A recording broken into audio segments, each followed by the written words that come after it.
Put a smile on your face when you're moving from place to place. Good morning, good morning, morning, good morning, morning.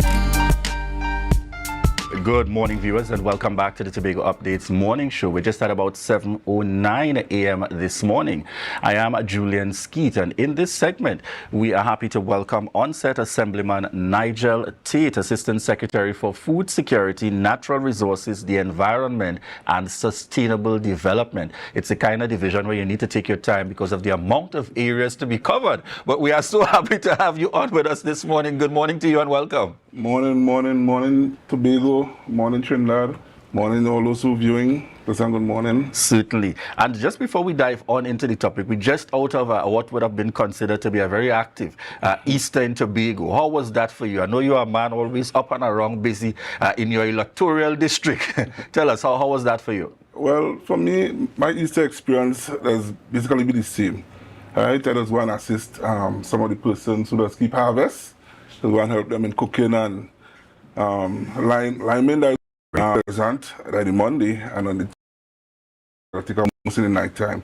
But most of my time I just be in the village amongst the persons assisting in cooking and things like that. That's what I love to do. Right, and I see some of those behind the camera saying we almost had a meal on set here this morning, man. We got to bring in for another kind of interview for that.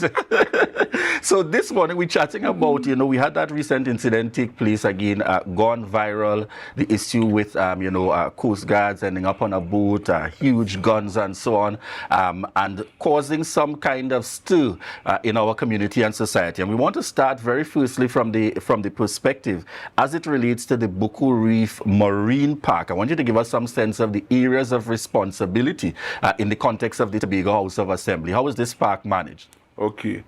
The division in which I presently the Assistant Secretary for, which I'll call again, Division of Food Security, Natural Resources, the Environment and Sustainable Development, right?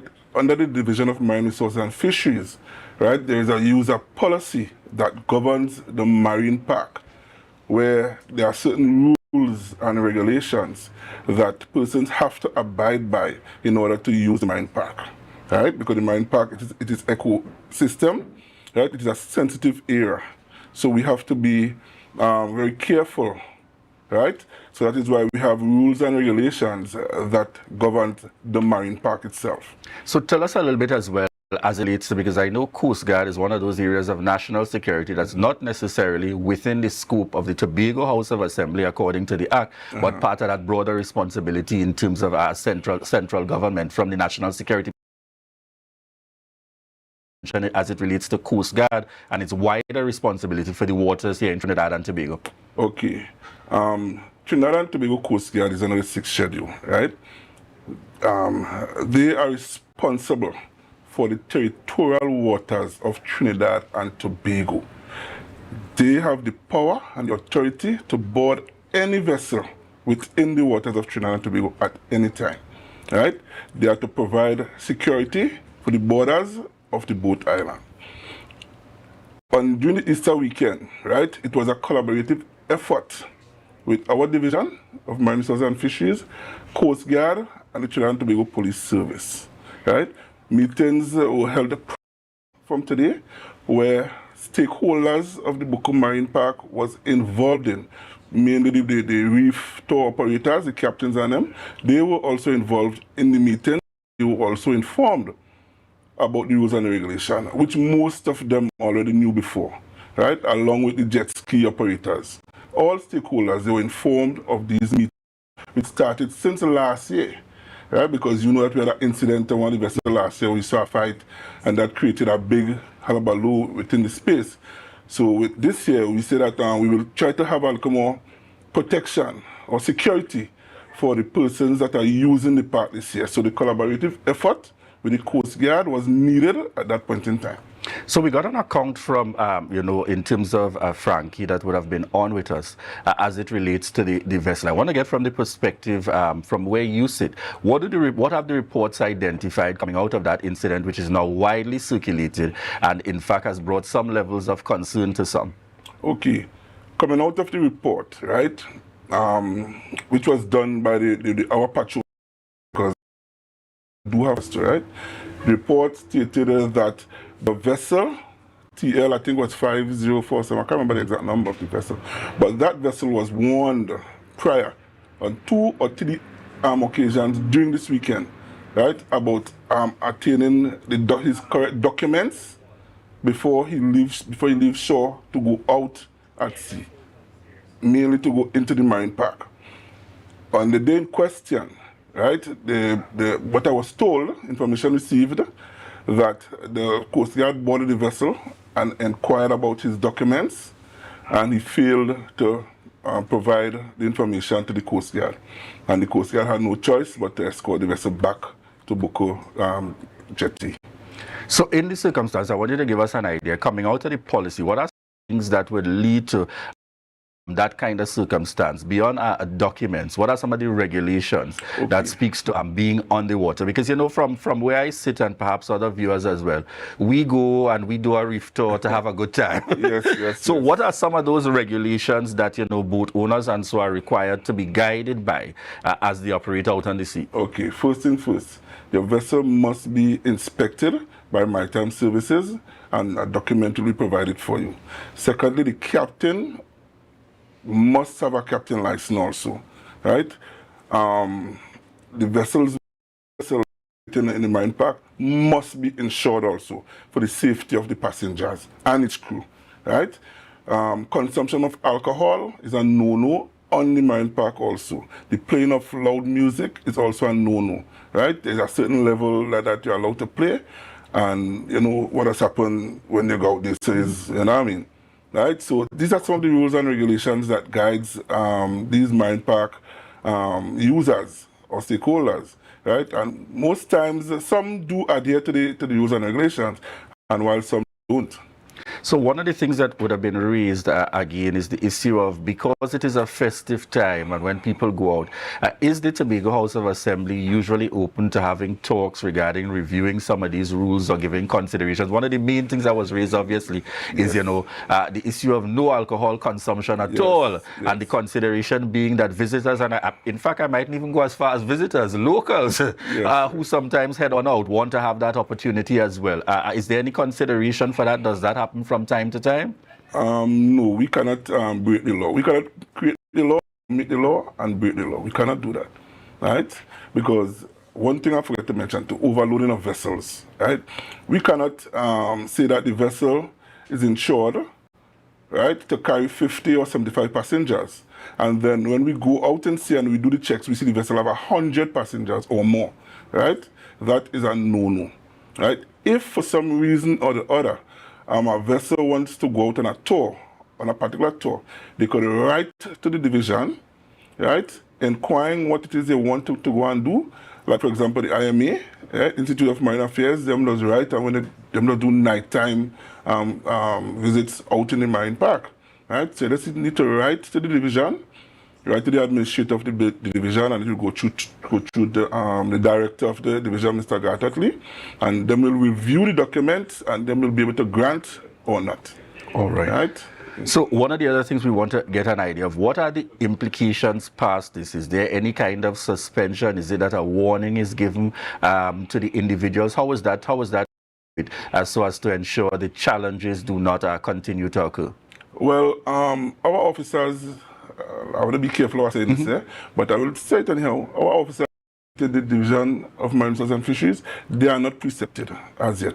But we are going through that process right now to have them precepted. So they cannot actually arrest and charge anyone at that point in time. But, right, they can do the necessaries, get all information, and police will come in and do their investigation, and they may be able to cause an arrest and charge accordingly. Right? All right. Is the division open to having conversations with the users of the park that may have a different perspective or ideas to share in terms of how things can be done differently? Yes, we are always open. Right? We always do consultations with members or persons who actually use the marine park. Meetings are held on a regular basis with members of the marine park. And fishermen also, because we have fishermen who sometimes go into the marine park. And the rules also within the marine park is that you can't do no fishing there. or diving for conchs and interfering with the ecosystem, you can do that too. So yes, we do have regular meetings, and the division also put out notices via the media through the divisional page and informing the public of the do's and the don'ts also, which one was already done too, was also done before the Easter weekend. Do you feel like coming out of this that there's a greater need for even more education and information to go out there to the general public? Because I think sometimes we may unlikely make certain demands of vessels while we are out there as paying patrons, not even realizing some of it may be against the rules and regulations in the marine park. Well, anything to educate the public about the marine park, I am on board with that 100%, because there are some persons who believe that them know, right? But there are laws that governs, right, the marine park, right? Excellent. So persons have to be educated about how the marine park operates, the timing of the marine park, which is from 10 a.m. to 5. Just before we went off, we were in conversation with Assemblyman Nigel Taitt, and you were just about, just before we wrap on this topic, giving us a sense of what would be your guidance, your encouragement, both to those who are responsible for vessels as well as for visitors and those right here, locals alike, that enjoy the use of the marine park. Okay, my advice to all stakeholders and users of the marine park is to abide by the rules and regulations, because we are here to protect you all, or to put some form of security and safety, right, to make sure that you all, the users of the marine park, when you all using it, is to enjoy yourself, right? So by abiding by the rules and regulations, everything will be A-okay. All right, excellent, excellent indeed. And very quickly, I want to touch on your area as Assemblyman. I know quite recently you had a situation there in Signal Hill, house fire situation kind of taking place. And as I said to you, being in the area at that time, the life of those of you that serve in public life seems to be 24/7. But any updates as it relates for the care and concern in terms of the family and so on, and what would have taken place with that incident at that time? Okay, yes. I'm in constant conversation or communication with Miss Michelle. At this point in time, she's staying at her home in Marysill, right, through social services.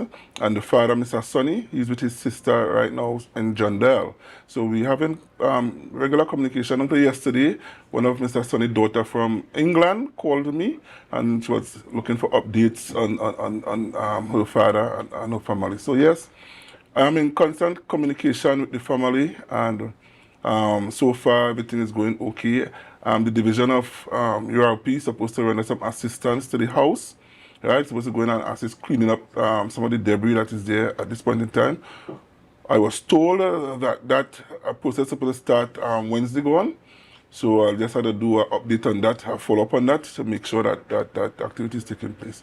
But so far, I'm in constant communication with them, and whatever assistance I could render to them, I'm going to do it as I did before. The night in question, when the fire took place, I was there, and I got the call. I left home and I went and assisted them. Actually, I was the one who actually took them from where the house was burnt, yes, to a place in Plymouth, where they reside there for at least 3 days until they get everything straightened out. All right, excellent indeed. So the Nore family out there, it might be a troubled and a challenging time, but certainly help is on the way. Thank you very much again, Assemblyman Nigel Taitt, for joining us here on set this morning, bringing us in particular those updates as it relates to the marine park. Viewers, we want to thank you so much for the continued love and support, and a quick shout out in the mix. I see Carl Hector on with us this morning, Auntie Dora Lyons, Samantha Bratwith, Brenda Campbell, Lisa James, Petula Jack. Good morning to each and every one of you continuing to connect with us here and to choose the Tobago Updates morning show. And at this point, I want to remind you that this is your opportunity to share the live, share the live, share the live.